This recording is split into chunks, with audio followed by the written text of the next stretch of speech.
There are moments in your life when nothing seems wrong on the surface, yet something inside you refuses to rest. You lie down at night, the room silent, the world asleep, but your mind remains alert. It replays conversations, anticipates tomorrow, warns you about what could go wrong. At the same time, your heart feels heavy, not loudly, not dramatically, just a quiet weight you've learned to carry. You don't always know why it's there. You only know it hasn't left. This is not a crisis. It's more subtle than that. You still wake up, go to work, speak to people, make decisions. From the outside, your life appears functional, but inside there is a constant negotiation. Your mind tells you to be rational, to move forward, to let go. Your heart, meanwhile, holds on to memories, disappointments, hopes that never found their ending, and so you live suspended between the two. Have you noticed how often your mind and heart disagree? How your mind plans a future your heart doesn't feel ready for. How your heart longs for something your mind considers unsafe. Over time, this tension becomes familiar. You stop questioning it. You tell yourself this is just how life feels: tiring, complicated, slightly overwhelming. You learn to favor one side. Some people choose the mind. They become disciplined, controlled, distant from their feelings. Others choose the heart. They feel deeply, love intensely, but struggle to feel safe or grounded. Most people move back and forth, never fully at peace in either place. What's rarely discussed is the cost of this quiet division. It shows up as anxiety that doesn't fully make sense, as sadness without a clear cause, as exhaustion that rest doesn't cure. You might achieve things you once wanted, only to feel strangely empty afterward.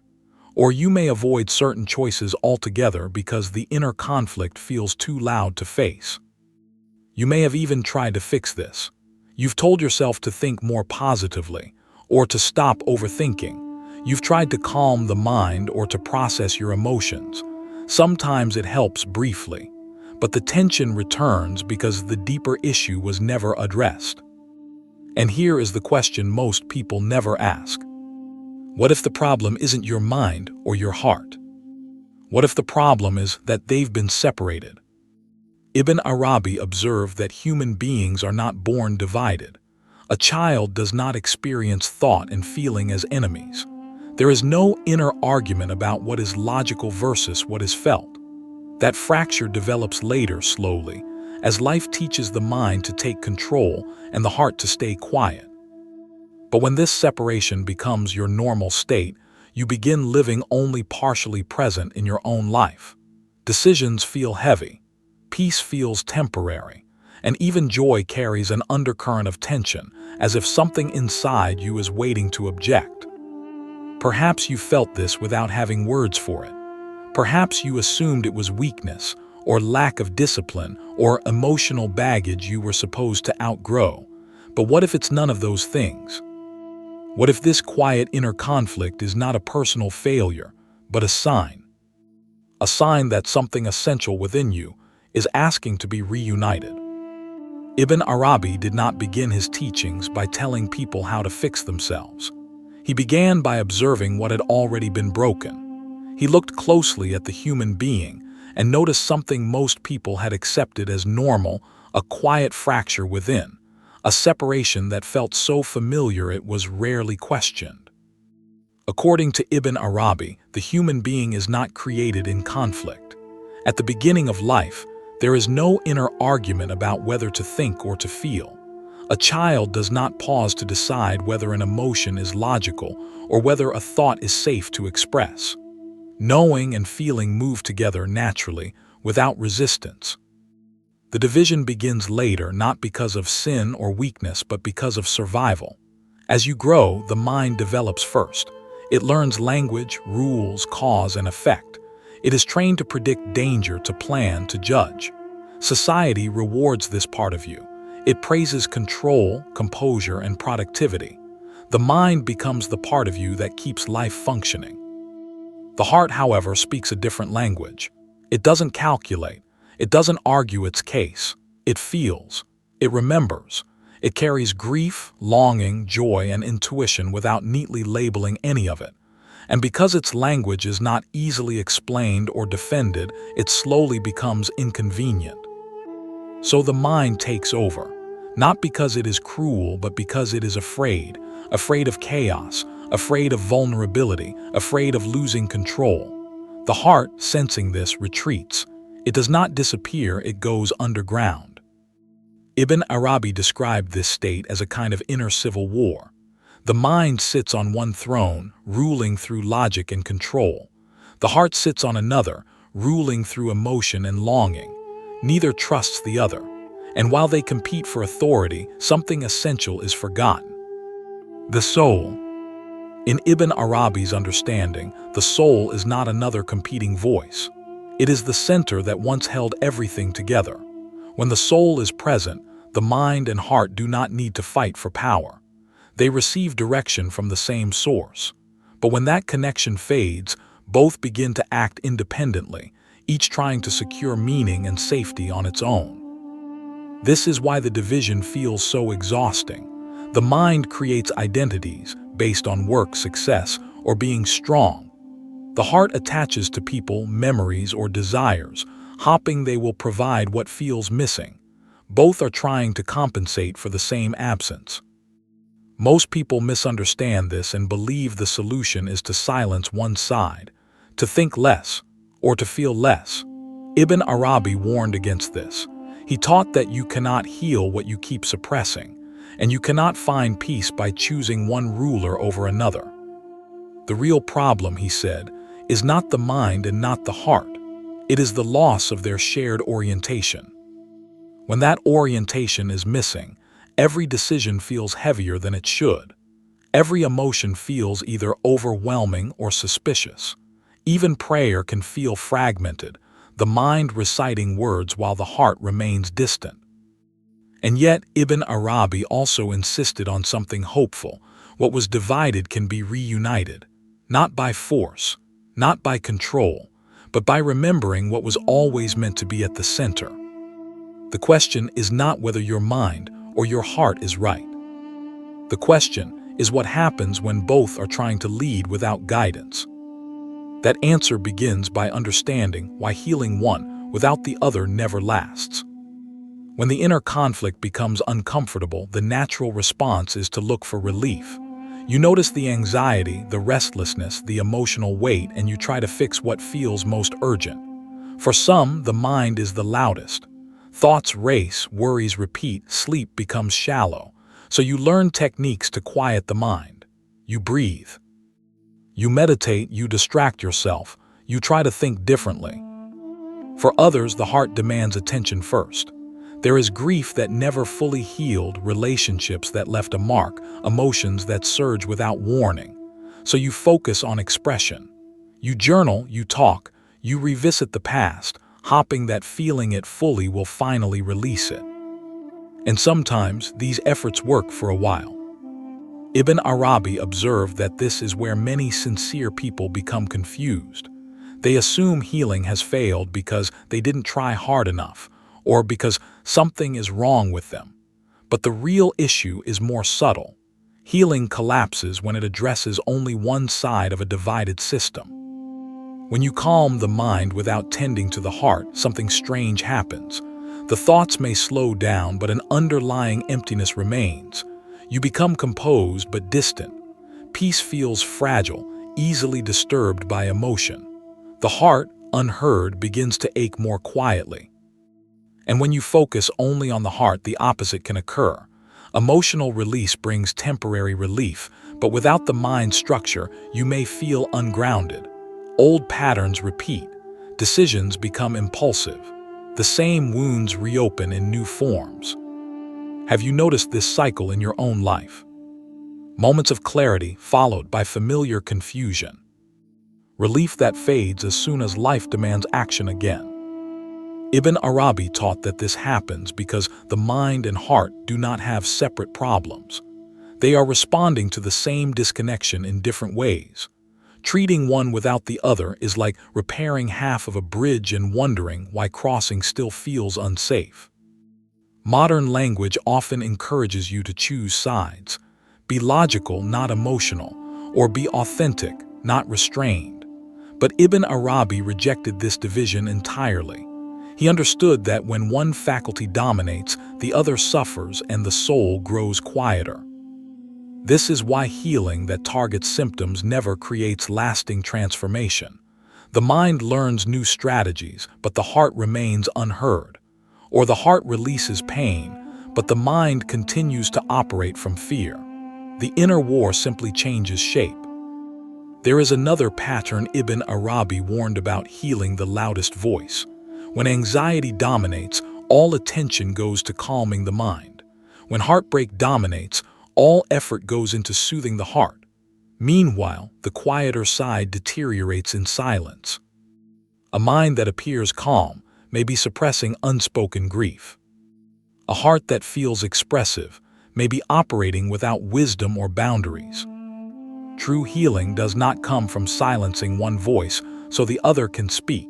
It comes from restoring their relationship. And relationship requires communication.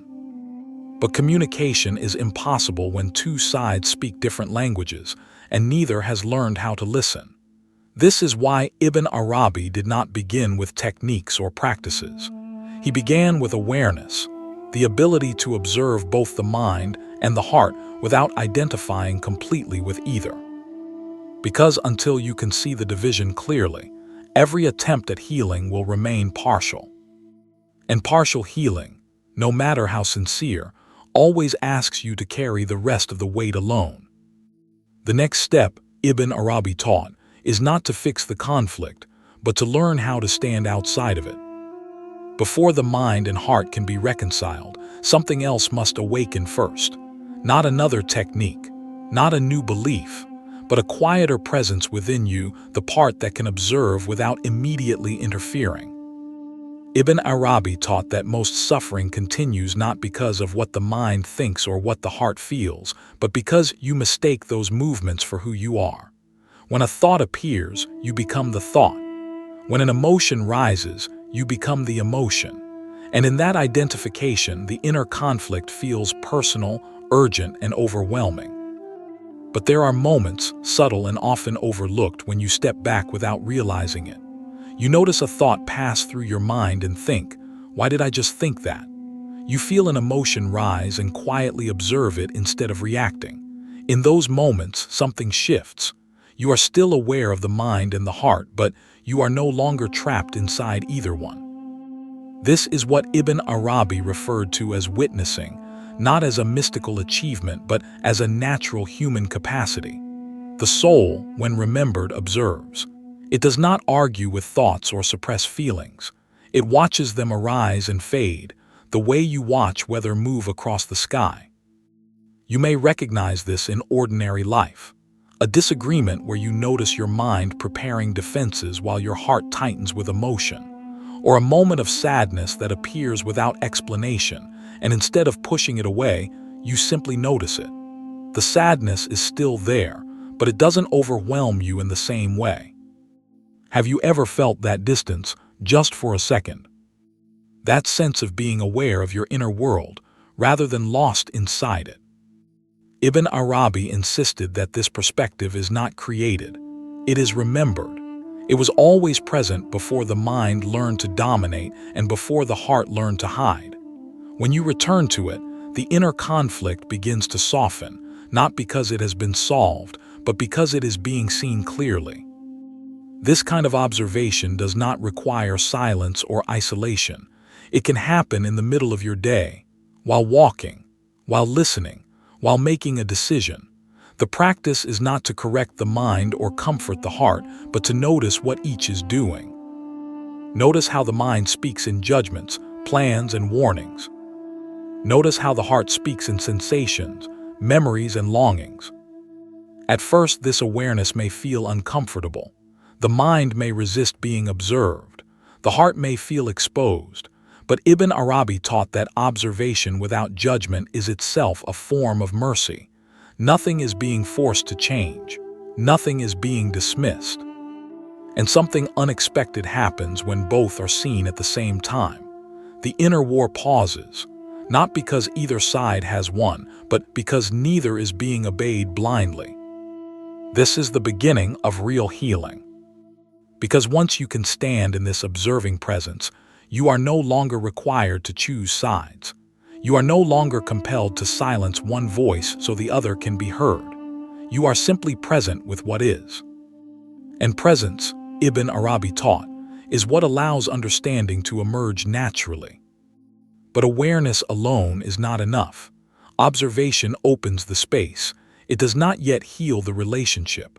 For that, the mind and heart must finally learn how to speak to one another.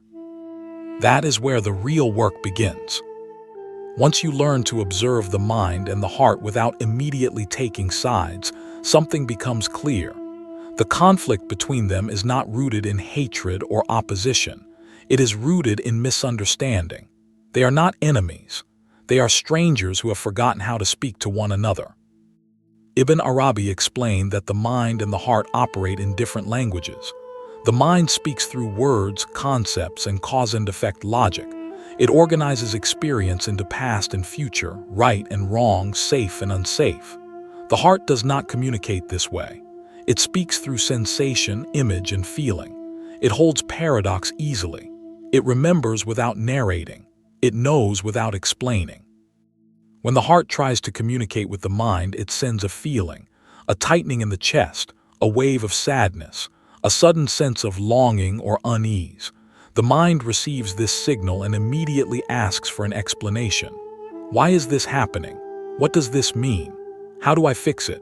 When no clear answer arrives, the mind dismisses the message as irrational or unhelpful. And when the mind tries to guide the heart, it uses commands. Move on, be grateful, don't feel this way. But the heart does not respond to orders. It responds to being understood. When it is not, it withdraws even further, carrying its pain in silence. This is how the inner dialogue breaks down, not because either side is wrong, but because neither has learned the other's language. Ibn Arabi taught that healing begins when you become the translator, not the judge, not the mediator trying to force agreement, but the one who listens long enough for meaning to emerge. There is a simple way this translation begins in real life. It often starts when you allow the mind to speak honestly without making it the villain. You might notice it saying, "I'm exhausted from trying to keep you safe. Every time you open yourself, we get hurt." This is not cruelty, it is fear. Then, when you allow the heart to respond without censorship, something softer often appears. "I'm tired of being protected at the cost of being alive. I'm carrying things you refuse to feel." This is not weakness, it is grief. When both are heard, something shifts. The war loses its urgency. The need to dominate dissolves. Ibn Arabi wrote that when the mind and heart finally hear each other's pain, the conflict begins to end, not because a solution has been reached, but because recognition has occurred. At this stage, healing does not mean giving the heart everything it wants or letting the mind control every decision. It means allowing each to contribute its wisdom. The mind brings structure, boundaries, and foresight. The heart brings meaning, intuition, and depth. You may notice this integration in small decisions first, pausing before reacting, feeling an emotion without being overwhelmed by it, considering consequences without suppressing desire. This cooperation feels unfamiliar at first. The mind may fear losing control. The heart may fear being ignored again. But Ibn Arabi taught that trust is rebuilt slowly through consistent listening. When the mind learns that emotions carry information rather than danger, it relaxes. When the heart learns that boundaries do not mean abandonment, it softens. This is not an emotional breakthrough. It is a quiet agreement. And yet, Ibn Arabi insisted that even this harmony is not the final step. Because if the mind and heart attempt to govern together without guidance, they will eventually fall back into old patterns. For lasting integration, both must remember who they serve. That remembering leads back to the center, the soul. When Ibn Arabi spoke about healing the mind and heart, he was careful to make one thing clear.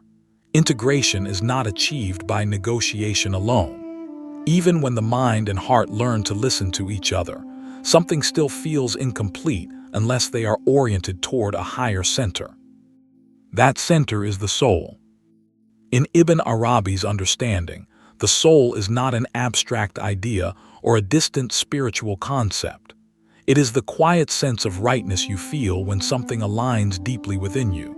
It is the part of you that recognizes truth before you can explain it. The part that longs not just for comfort or success, but for meaning. When the soul is present, the mind and heart do not compete for control.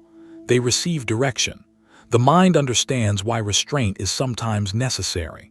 The heart understands why patience sometimes serves love better than impulse. Both move together, guided by something deeper than fear or attachment. But when the soul is forgotten, the mind and heart try to replace it. The mind builds identities around achievement, productivity, and being in control. It believes that if it can predict enough outcomes and avoid enough risks, peace will eventually arrive. The heart, meanwhile, attaches itself to people, experiences, and desires, hoping that closeness or intensity will fill the emptiness it feels. Neither succeeds for long. This is why Ibn Arabi taught, so much human suffering comes not from loss itself, but from misalignment. You can have the right intentions and still feel divided. You can follow every rule and still feel restless. The problem is not effort, it is orientation. Restoring the soul as the center does not require withdrawing from life. It requires remembering why you are living it. This remembrance often returns quietly, through prayer, through reflection, through moments of stillness where you are no longer trying to fix yourself. Ibn Arabi described the soul as the place where the human being meets divine purpose, not in grand revelations, but in a steady sense of direction. When the soul is remembered, decisions begin to feel lighter, not because choices become easy, but because they become coherent. In daily life, this looks simple. Before a decision, the mind asks, does this make sense? What are the consequences? The heart asks, does this feel honest? Does it bring peace or agitation? And then in silence, the soul asks something deeper. Does this move me closer to who I am meant to become? When all three align, clarity emerges without force. When they don't, confusion itself becomes information, a signal to pause rather than push. Ibn Arabi emphasized that submission here is not surrendering your will. It is releasing the need to control every outcome. It is allowing the mind and heart to serve something larger than their fears and desires. This is why integrated healing lasts. Not because the mind is finally quiet or the heart is finally healed, but because both have remembered their place. They are no longer rulers fighting for power. They are instruments aligned toward a single purpose. And when that alignment is restored, healing stops being something you chase. It becomes something you live. From this center, Ibn Arabi offered practical ways to maintain that harmony, not as techniques to master, but as habits of remembrance woven into ordinary life. That is where integration becomes real. Once the soul is restored as the center, healing no longer feels like a project you have to manage. It becomes something you tend to, quietly and consistently, in the way you care for any living relationship. Ibn Arabi did not offer dramatic rituals or complicated systems for this stage. He emphasized simplicity, practices that return you to alignment without pulling you away from life. One of the most accessible practices begins with the breath, not as a technique to control your state, but as a bridge that already connects what feels divided. In ordinary moments before starting your day, after a difficult conversation, or when you feel unsettled, you pause. You bring your attention to your breath and simply notice where it moves. The mind finds rhythm. The heart finds steadiness. Neither is forced to change. They are invited to share the same space. Ibn Arabi described breath as a silent messenger between inner faculties. When breath flows evenly, the mind softens its grip and the heart relaxes its guard. Over time, this simple awareness trains you to sense misalignment early, before it hardens into conflict. Another practice unfolds through movement rather than stillness. Walking, especially in nature, offers a natural environment for integration. As you walk, allow the mind to observe the pattern of branches, the rhythm of your steps, the way light moves across the ground. At the same time, allow the heart to feel the calm of open space, the sadness of decay, the quiet comfort of being surrounded by life. This is not imagination. It is attention. The mind and heart are both active, but neither dominates. At the end of such a walk, many people notice something subtle. Thoughts feel clearer without being rigid. Emotions feel present without being overwhelming. Ibn Arabi taught that writing can also serve as a bridge when done without performance. Setting aside a few minutes to reflect on your day, not to analyze it but to listen to it. What did your mind learn today? What did your heart experience? Where did they agree? Where did they pull in different directions? These questions are not meant to produce answers immediately. They are meant to restore dialogue. Over time, the mind begins to trust the heart's signals, and the heart begins to feel protected by the mind's structure. What matters most in these practices is consistency, not intensity. Integration does not arrive through dramatic breakthroughs. It arrives through small, repeated moments of coherence, choosing to pause instead of react, choosing to listen instead of suppress, choosing to wait when clarity is missing. Ibn Arabi warned against measuring progress too quickly. The mind wants evidence. The heart wants reassurance. Both must learn patience. Signs of alignment appear gradually, in the way decisions feel less charged, in the way emotions pass without leaving chaos behind. These practices are not meant to isolate you from the world. They are meant to help you meet it more fully. Work, relationships, and responsibilities do not disappear, but the way you carry them changes. When mind and heart remember how to move together, daily life stops feeling like a battleground. It becomes a place of practice. And with practice, integration begins to hold, not because life becomes easier, but because you become more whole within it. In time, this wholeness reveals itself in ways you can recognize without effort. When the mind and heart begin to work together under the guidance of the soul, the changes are not dramatic or loud. There is no sudden disappearance of difficulty, no permanent state of calm. Instead, the signs appear quietly, woven into ordinary moments, easy to overlook unless you are paying attention. One of the first signs is a softening of inner resistance. You may notice that the constant arguing inside you has lost some of its urgency. Thoughts still arise, emotions still move through you, but they no longer demand immediate obedience. There is space between impulse and action, space to choose.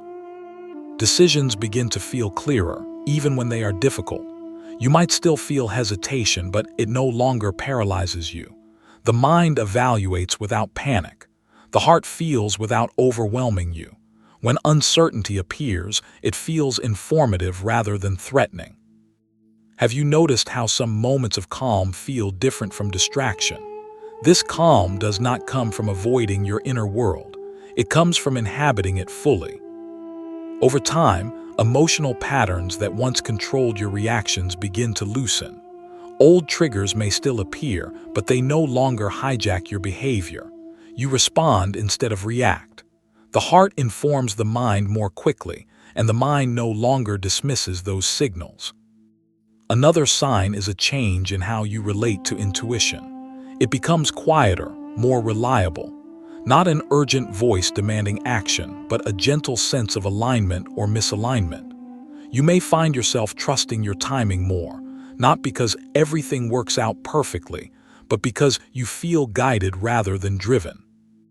Ibn Arabi emphasized that this process unfolds gradually. In the early weeks, you may simply notice more awareness.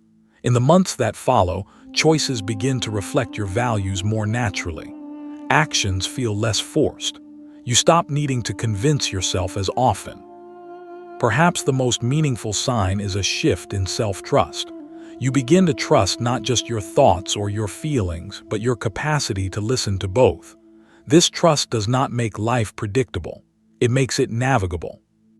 Ibn Arabi also warned that integration does not mean the work is finished forever. Life will still create moments of imbalance. Stress, loss, and attachment can pull the mind and heart apart again. But when integration has been tasted, it becomes easier to recognize misalignment early and return to the center. Wholeness, Ibn Arabi taught, is not the absence of struggle. It is the absence of inner betrayal. Your mind no longer undermines your heart. Your heart no longer sabotages your mind. Both serve the same direction, even when the path is unclear. This state does not make you perfect, it makes you present. And yet, even on this path, there are subtle obstacles that can quietly undo the progress if they go unnoticed. Ibn Arabi spoke clearly about these barriers, not to discourage, but to keep the seeker honest. Understanding them is part of sustaining the integration you have begun. Ibn Arabi offered one final image to describe the human interior. He said the mind is like a lamp, the heart is the oil that feeds it, and the soul is the flame. When the lamp is cracked or the oil is neglected, the flame flickers. Not because the flame is weak, but because what supports it is divided. You do not need a perfect mind. Thoughts will continue to come and go. You do not need a fully healed heart. Feelings will still rise, sometimes without warning. Wholeness, Ibn Arabi taught, does not mean eliminating these movements. It means allowing them to serve the same light. When the mind and heart are aligned, something subtle changes.